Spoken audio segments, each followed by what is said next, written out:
Well, hello model car fans. Welcome to the Muscle Car Modeler. My name is Revell, and this week I'm going to feature a couple of builds here of the Yenko Camaro, the 427 Camaro that Don Yenko was selling through his network of dealerships. And this year was a little bit different and a much more productive year for him, but Don Yenko, ever being the businessman and trying to get GM to do as much of the work for him before the cars got to him. So for 67 and 68, he was using the Copo program to upfit his Camaros and ordering 396 cars, and he would put the 427 short block in them. But for 69, he was able to convince GM to start putting the L72 427 in the Camaros directly at the dealership and under the Copo program, which Don was actually using since 66 on his Corvairs. So for 69, he managed to convince GM to create Copo 9561, which included the L72 427 engine, and some were stickered at 450 horsepower, some were stickered at 425, but officially 425 horsepower from GM, although Don would claim that his tune got him to 450. That's all marketing, and some say that did happen, some not so much. But that motor has been available at 425 horsepower in the Caprice, Impala, Bel Air, and the Corvette since 66. And also included in that package was the Cal hood here, which was available on many Z28s, but it was an option, and all the pace cars got it, along with all the Copo 427 cars, all the Camaros, including the Z01s. That hood was standard in the Copo package. And very rare on the SS. It became available on the SS, but most SSs didn't get that. But also included was a special 12-bolt rear end with 410 gears, special heat-treated 410 gears, not the normal 410 gears, but also included J50 disc brakes. That was standard. GM said this package had to have the disc brakes. There was no getting around that with GM. But he did order them, and the M21 4-speed manual tranny was available in them, and the Turbo 400 code M40 was available. Although in Don's cars, he ordered 201 Camaros, and it was 171 of them got the manual tranny, which Revell gives you the manual tranny, and then the other 30 were automatics. So a Yenko Camaro is very rare in an automatic. And there's some other options that make his distinct also, including all of Don Yenko's Camaros were double Copos. Those included the 9737 Copo package, which is the sports car conversion package. That gave him the 15x7 rally wheels, along with the E70 15 tires, the 140 mile an hour speedo instead of the 120 that was standard, and the 13/16 sway bar, or a much bigger sway bar. Now Don did do some weird things, and he was limiting some things. He ordered them. There were some ordered with vinyl tops, some ordered with the Endura front bumper, but all of Don's Camaros came with the AM radio, so he did not give you an option on the radio. And he tried to limit them to 6 colors, which I made the mistake when I built this one a long time ago. I painted it red. Yenko's Camaros were not available in red. He mainly stuck to 6 colors. Daytona Yellow, which 34 were produced. Rally Green, 21 were produced. Olympic Gold, 10 were produced. Fathom Green, 34 were produced. And strangely, no Fathom Green cars with vinyl tops. Le Mans Blue, 51 of those were made, and Hunger Orange, which is what this one is. There are 51 of those made. So he tried to limit what he did and what he was doing to the cars. Now also, the first batch of 50, most of them were SS cars to start with, and they got the black tail panel, but not all of them. So a Yenko, you could be with or without the black tail panel, like I did one with and one without. But it really depends on the specific car. Like I said, vinyl top was an option, automatic or manual. So when they did the conversion, they took the emblem off the back, which actually left 2 holes for the bow tie, or the SS emblem, which it was the bow tie that came on them. So they put one 427 emblem, drilled the additional hole and put it down there, and then put his Yenko badge on the other side. But because of the offset holes, that's why they're offset on the real cars. He didn't have any way to fill the holes or hide them, so he did that. He also added his Yenko badge down here, and of course the decaling, which the stripes could be anywhere, depending on where it was on the car. It just depended on who was installing it that day. So there was a little bit of inconsistency, but he kept his cars pretty much the same platform, and they pulled the bow tie off the front. And the other thing they did was they were throwing Stewart Warner gauges in them, and early cars got a Stewart Warner tack. Later cars were ordered with the 6,000 RPM redline tack as part of the gauge package that came in the car. So when they started to come with that tack, he wasn't putting tacks in them anymore. And then he put the SYC on the headrest that you can see here, the signature touches that you know of. But he was using the Copo program, and he managed to produce 201 Camaros of his own. But the other dealers that were in his network were starting to find out that they didn't have to order the Camaro from him, because what he was doing was throwing, and he did change some of the wheels out, but not all of them. So like these ones have the Atlas wheels on them, which I prefer. I think they look great. But the rally wheels are actually correct. Most of them came with the rally wheels, and many of them were left on there. But other dealers started to learn about them and like, why do I need to go through you? I can order them right from Chevrolet, get them a little bit cheaper, and you know, do whatever I want with them.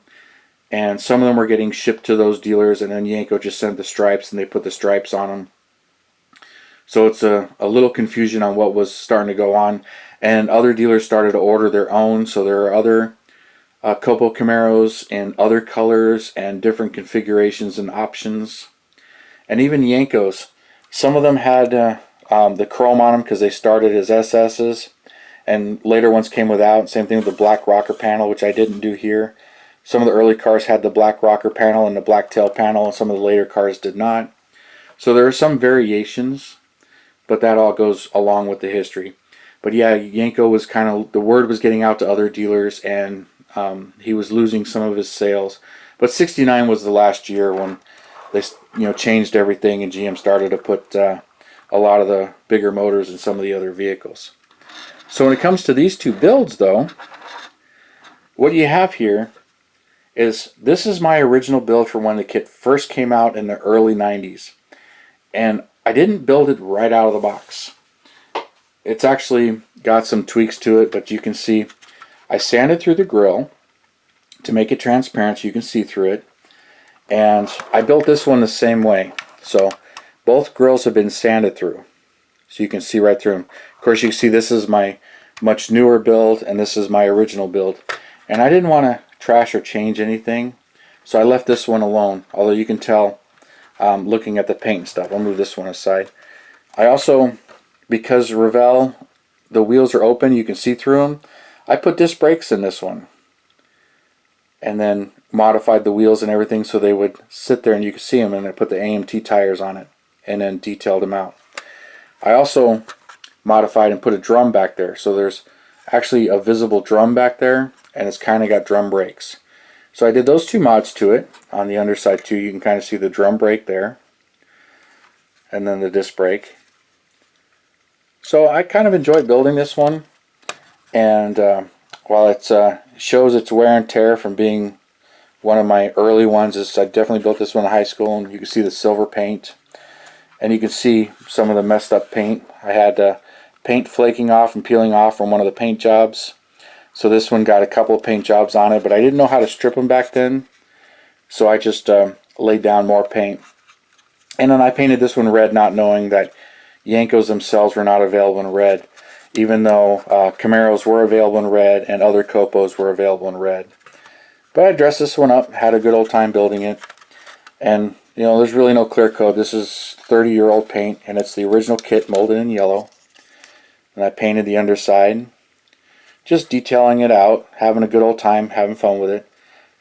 Then dressed up the motor. Pretty much everything else was done right out of the box. And you can see the brush strokes on the dash here, and then my silver painting instead of using foiling, and some of the general dust and dirt in there, in the manual tranny. And I painted the speaker grills. But I really enjoyed building this one, and I've kept it all these years. You see my sloppy glue marks here, and you know, hair stuck to the paint. You know, handling it before it dried. But you know, that's what it is. You know, very old paint job, very old build here. And I built all three variants of this back then. The Z28 didn't survive. I ended up robbing it for parts, and I also built the Baldwin Motion. But the new kit, I did the same mods. I'm like, okay, I want to duplicate my build, but better. So as I showed you, I sanded through the grill, sanded the back off so you can see through the grill and the headlights. I did the same thing, found some disc brakes for my part stash, and then used these wheels and AMT tires. I don't know where some of those parts came from. They are a little different between my early build and my later build, and lower the front a little bit, but it's a much tighter. And then I also did the same thing, modified the back and put drums in there, and just basically cut and modified, and then detailed out the underside. All of this is airbrushed and painted and spray painted the exhaust, and much cleaner done, of course. And then bare metal foil, and then the decals, which those are photo etched and painted. Then clear is laid right over. And this one is actually done in Hugger Orange and real automotive clear. And then I blacked out the tail panel and used those are decals back there, and detailed out them as best as I could, and did a much better job putting the valance panel on it. But and I believe this is also the same molded in yellow plastic kit from way back then. It may be a newer release, I don't remember. But I added the 427 decals and some of the other decals and foiled. It's all bare metal foiled. And the whole interior is just blacked out. I understand every single one of Yenko's Camaros had black interior. They didn't give you an option on the interior, but I'm not really sure on that because it's kind of blank on that. And then here's the engine I did, which same thing, right out of the box, and blacked out the whole underside of the hood, and added the decal there. So got a hair in there, so get that out of there. And then mounted the mirror. But really fun. This is probably one of my other favorite kits. I mean, I love all my model kits, of course, but this Revell 69 Camaro, great kit to build. A little finicky putting it together a little bit, just tight fitting, but great kit. I built like 4 or 5 of them. I think I got 5 built, and many more in my stash. I got to get one of the Z28s done. I bought the ZL1 version, which is pretty much the same car, just different decals and different wheels. But great kits, and I really enjoy them. But I figured I would share this with you, as I've shared my other Yenkos that I built, even though they're much newer builds. But this one's a really old one, and this one's probably about 5 years old. And another little note on the Copos, which I thought was interesting. Some of his other competitors, like Nicky Chevrolet and Baldwin Motion Chevrolet, neither one of those dealerships took advantage of the Copo program or even knew about the Copo program. Baldwin admitted that they had no idea about the Copo program, and Nicky Chevrolet was the same way. It was like, why go through all the paperwork and red tape with GM and filing for the order and getting it approved or kicked back and redone, when if they had a buyer in hand that wanted a car a certain way, they would just take one right off of their lot, swap the motor, do the mods that they want, and sell them that car. So Nicky Chevrolet and Baldwin Motion, no Copo cars from either one of those dealerships. But other dealerships, when they're finding out about the Copo program, they took advantage of it, because I mean, they're kind of like being lazy, just they're there to sell cars and move metal. So the easier it was for them, they took advantage of it. But some dealers didn't. It was just as easy for them to farm out the work and do the work on hand, but they didn't have to wait. But I thought that was interesting as well. But I hope you enjoyed all that information and all of that, as I enjoy researching it and reading it. But thank you for tuning in and subscribing and and all of your comments. I really appreciate it. And you guys, you have a good weekend, and I will see you next Saturday.